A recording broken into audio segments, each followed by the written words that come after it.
Driton Aliu, zyrtari i kabinetit të kryetarit të komunës së Gjilanit, Alban Hyseni, ka ndruar jetë.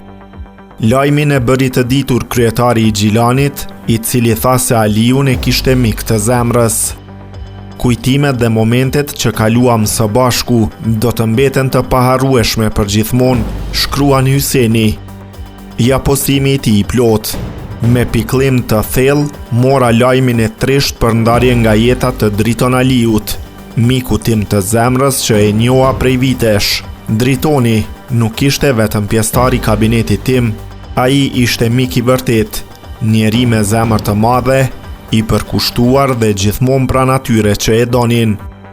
Kujtimet e momentet që kaluam së bashku do të mbeten të paharrueshme për gjithmonë. Ikja e tij e parakoshme lë një boshllëk të madh në jetën e të gjithë neve që e njohëm. Ngushëllimet më të sinqerta për familjen, miqt dhe të afërmit e tij. Shpirti i tij u pret në paqe, ka shkruar Hyseni.